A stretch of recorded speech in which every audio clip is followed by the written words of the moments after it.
In 2024, the US records about 1.1 million international students from more than 200 countries in the world studying in the United States. These folks have a lot of challenges from time to time and is worth discussing because in this podcast, we want to reach as many people that we can reach. It is not just for the businessmen, it's not just for those who are trying to move from one place to another, it's for everybody. And for that reason, I feel it's a great deal that we have to have this discussion just to see what are the experiences of international students in the United States are and what we have seen and what we can also advise in order for their lives to be better and for them to be able to forge ahead.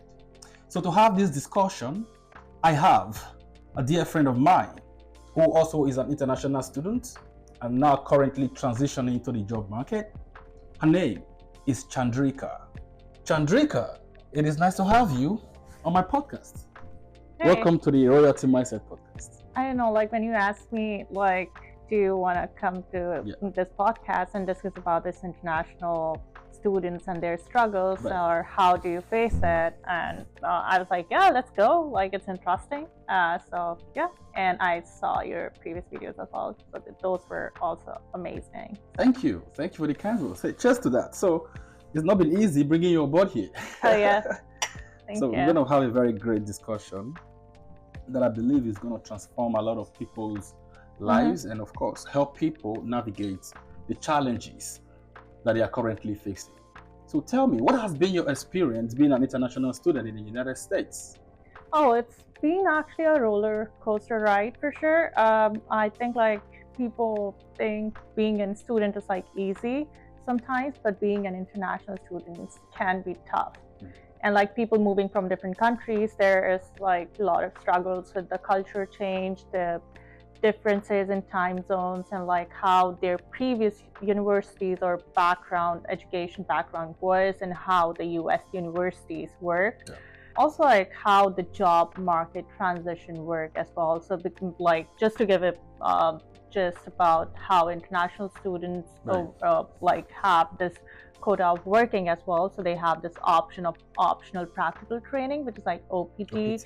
CPT. So the US government give them chance to, like, if they just want to explore the US market or they want to learn within the market as well, and to join a company, and from there they can grow, and then the H-1B and everything goes into place as well. But it's not really an easy journey. It's like really tough. Imagine. Of course, I also was once an international student. I understand what exactly you're trying to say here. So I just want to dig a little bit deeper. In coming to the US, what were your expectations? Are your expectations met? And based on what you had in mind before moving to the US for your studies? I don't think so. Like expectations are met. But my journey was like, and my motivation to come to US was like directly just go with the learning. So I came here for learnings and experience and like experiencing new things. My mind was never in a direction of like, oh, I have to maybe like stay or be in a zone of like scarcity of like, oh, I do not want to go back. I was here just for learning, and I came here for my MSBA, which is kind of like combination of MBA plus like tech kind of background. So I was here to learn and grow and like also like experience if I can work. So that was the motivation. But a lot of students just like fall behind and they just find themselves in a loop of like, oh, now we cannot just go back because we came here for like different kind of from different background and with loans and stuff. And some people are also like, they have to send back the money to their country. So they are like, so oh, now back the loan over there. Yeah. And now we are just like fixed here, or we are just kind of trapped in the metrics kind of system. So it's like first people think like, oh, we will come here for education and then we'll get the job and then we'll go for H-1B and then we'll stay here. But what the mindset of people, or especially the students, is not like, oh, what if we just like come here for education and learn something and grow from there, And even if there is a chance of us going back, then that's not a bad thing, because other countries also have opportunity, and now they can think like, oh, we have a degree, we have master's, PhD, everything, we can create something of our own as well. So that's not the mindset right now, and the job market in US is also like not really good. So I am not sure if US is a dream anymore, but like, yeah, people are just like kind of fixing the loophole. That is really interesting to know. A lot of people actually take loans from their different countries to come to the US for more studies, hoping to be able to repay back those loans because they feel they will be able to just transition into the workforce right after graduation. And most of the time is not always the case, because it's not always easy penetrating or breaking through the OPT and the CPT system and seeing a company who is really willing to file for you for your H-1B and all that kind of visa sponsorship. And that becomes a struggle for so many international students. And that's what you mean by they found themselves in a fix. They really don't know exactly how to proceed from now on, right? Yeah, they have, sometimes the students have this mindset, oh, like if we just go back, then that's also like some kind of shame act or something like that for them.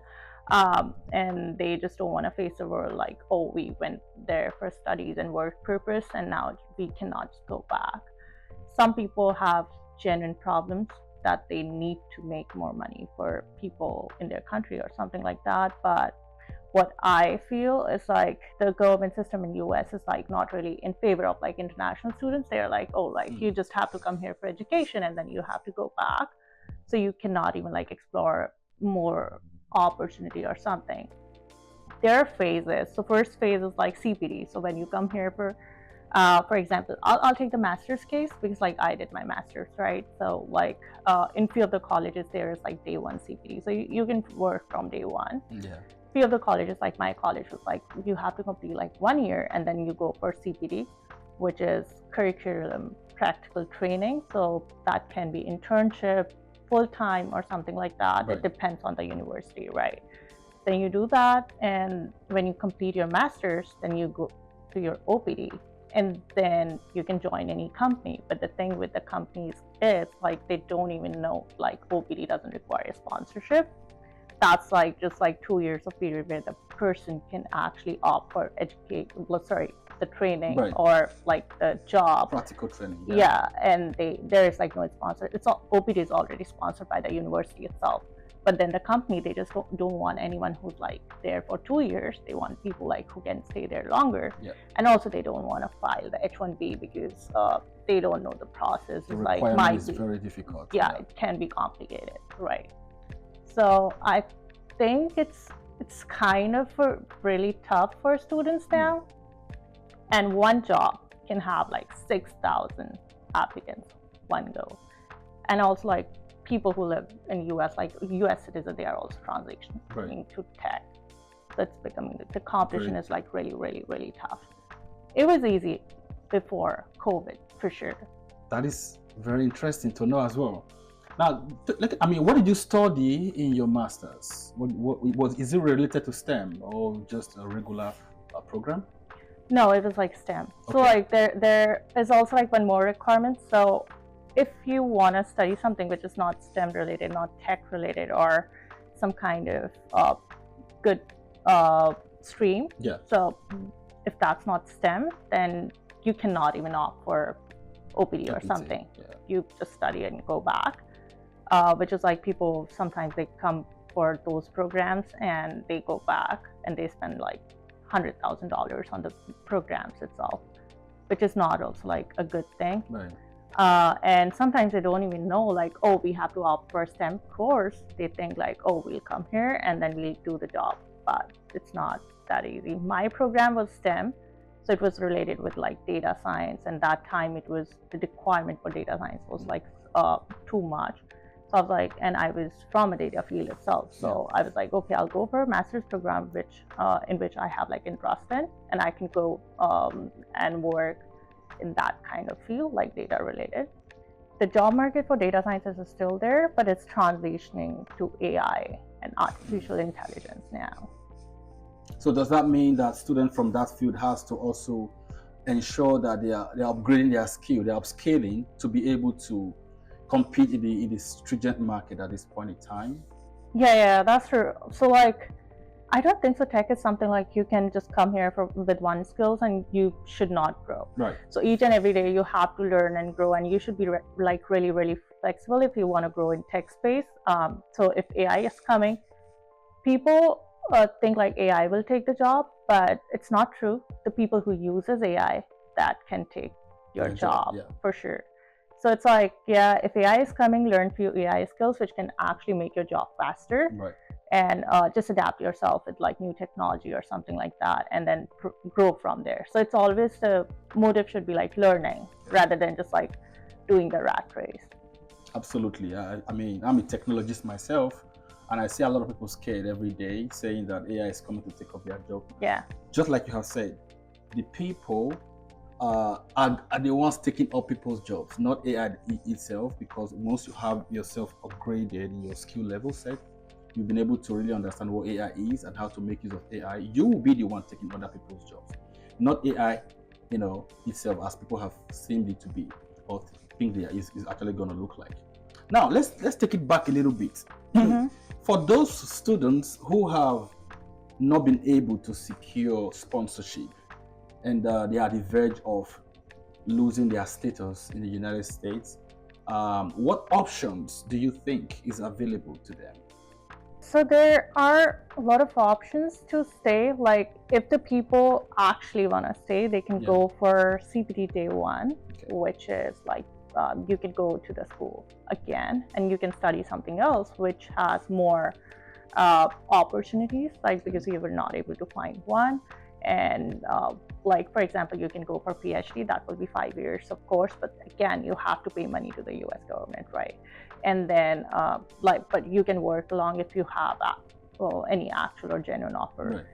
There is one more loophole. If you utilize 12 months of like complete your CPD, then you cannot opt for OPT.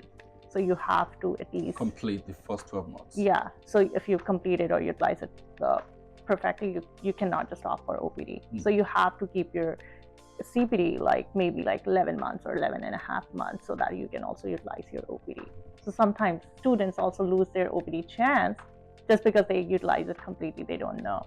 So there's also like not really great kind of education for how the CPD or OPT works, because everyone thinks like, oh, these things are just related with immigration and we just don't want to teach everyone who are coming from other countries why we should also like support that. So sometimes students just like struggle with a lot of things, but few of them, they find their own way. So there are loopholes. You can just like go with studies or you can go back. There's no harm in going back, for sure. We'll come back to that. Like for those education that you just mentioned, those things people really need to know, and many of them are really not aware of these things, that they can overutilize their CPT and OPT or underutilize it. So is there any space or a website that you can recommend for those people to always go to and find those kind of information so that they can be more educated or knowledgeable about these before you actually embark on their journey? Like any website? Yes, any resource center that they can actually go to. If you don't have, that's totally fine. We can take that off. I don't think so. There's like specific resource center, but usually like either you can also ask your university, but university in US also like they're not really helpful. The DSOs or something, they just care about their program, so they can just guide you. Hey, we have these courses in our university, but those courses cannot be like CPD day one. So technically you have to go and do your research on the university, and you have to search like CPD day one universities, and that can give you the plenty of courses and stuff like, and their programs. And also like if you're going for CPD day one university, make sure your bank balance is like around $30,000. So you have to save money for that too, like because you have to show the government that you can pay the university bills or something. Their tuition and everything. Yeah. That's another big thing. Yeah, that's another big challenge. Thing. Studying in the United States. It's very expensive. Schools here are very, very expensive. But more expensive than anywhere else in the world. United States, yeah. Another area is Australia, that's also very, very expensive. But the United States is really, really, really expensive. Yes, United States is the most expensive. Yeah. Yeah.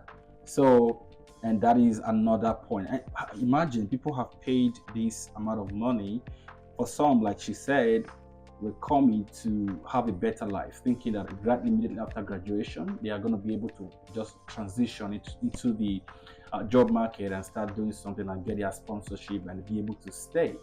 But that is really, really difficult for a lot of people. It doesn't always go out as planned for a lot of people. So now let's take it back to, is it a bad thing if you could not penetrate and then you decide to move back to the country where you came from?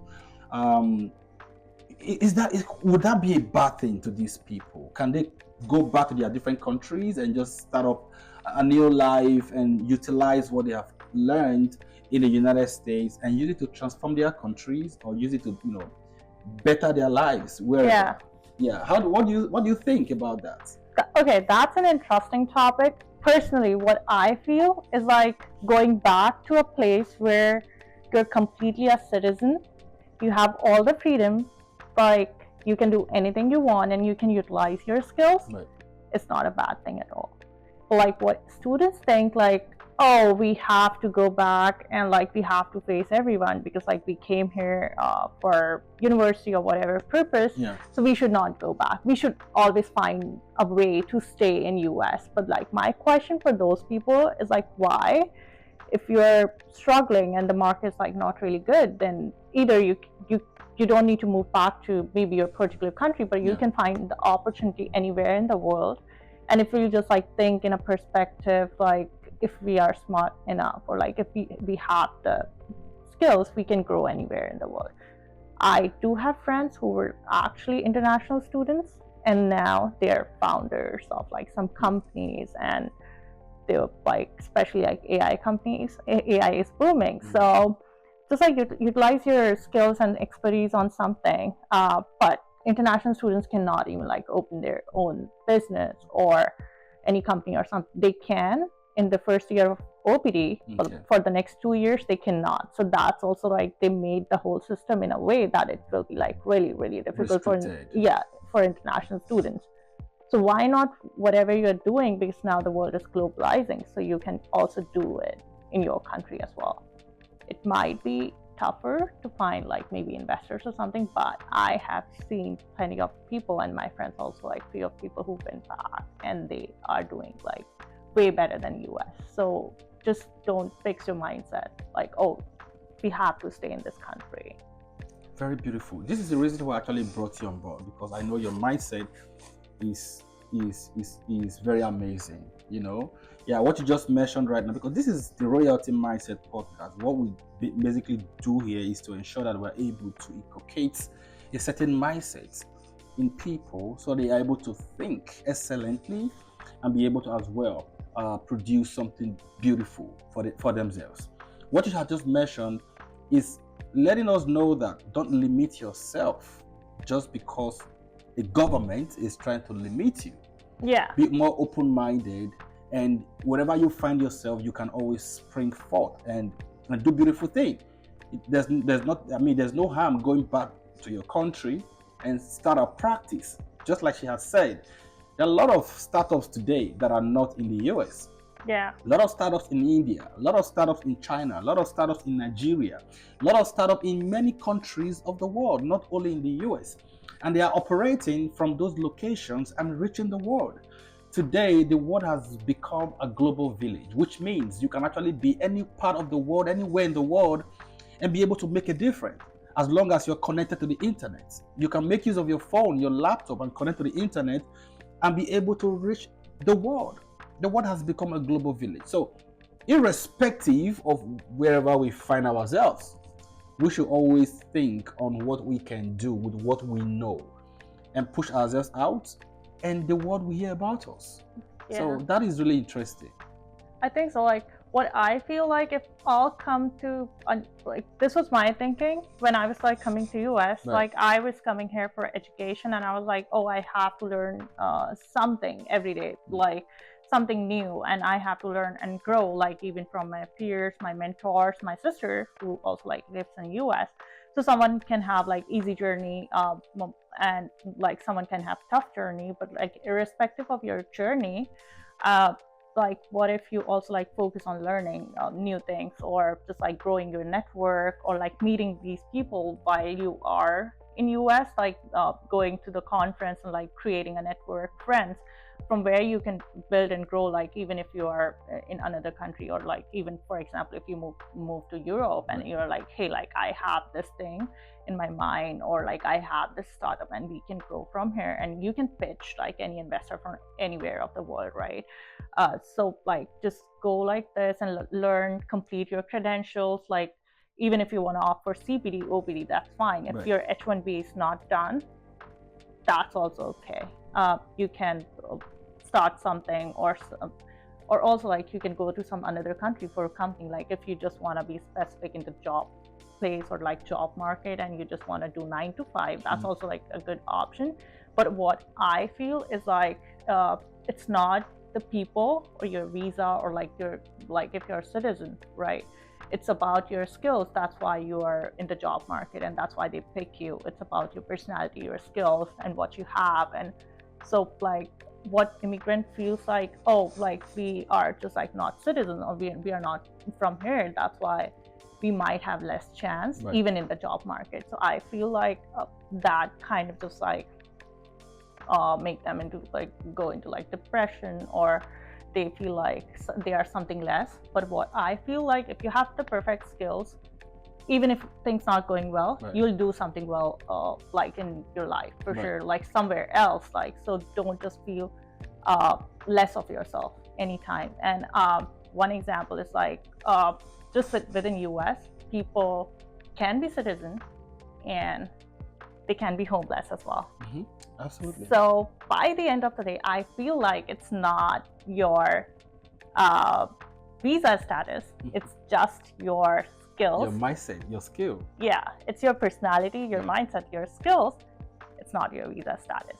So keep that in mind. And companies, for a fact, they also like lie to the candidates sometimes. They'll be like, oh, we will file your H1B for sure.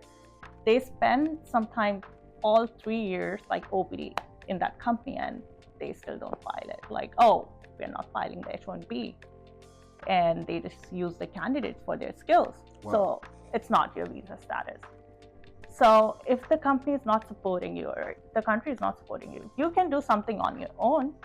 Find something, find some passion or something which can make an impact, not just like money, but like impact as well. So yeah, that's my thought. What do you think? Wow, that's beautiful. That's really beautiful. That's very striking that some companies would promise students of sponsorship, and at the end of the day, they wouldn't. There should be something that should be done to this type of companies. You know, if there's any form of legal battles against this kind of company, I believe it should be fought very well. I mean, why would you promise students knowing fully well that their chance of being here is very, slim, and then you use up their time, use their skill, and at the end of the day, you do not keep to your promise? That is not good, and that should not be encouraged at all, because you are jeopardizing people's dreams by doing that. You could have left them and let them go find somewhere else to do their OPT and CPT, instead of you promising them and not delivering on those promises. That is not good at all. We frown on that. We frown against that. So I don't want this to take too long. We have said a lot here so far, and it's really been very, very brilliant so far. One final thought would be,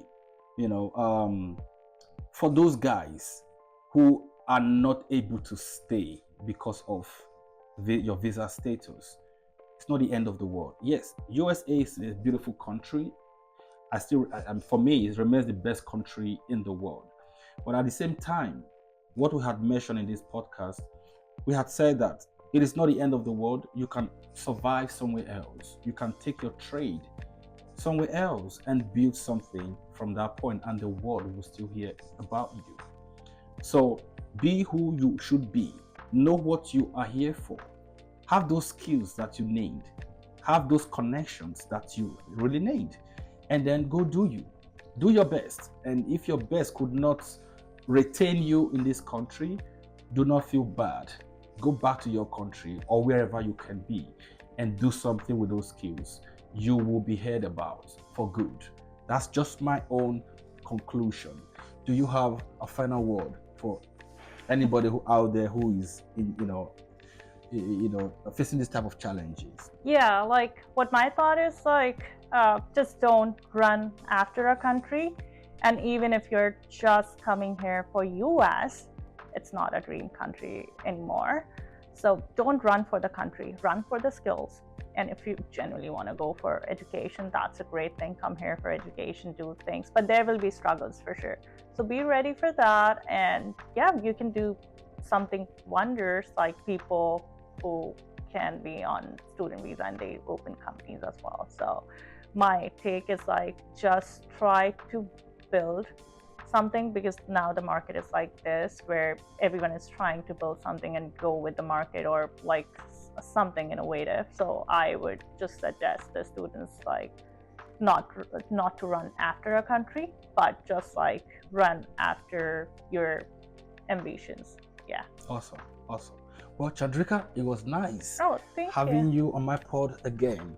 Thank you so much for coming. Yeah, thanks. Absolutely. Until we come your way again, remain steadfast. Love you guys. Bye.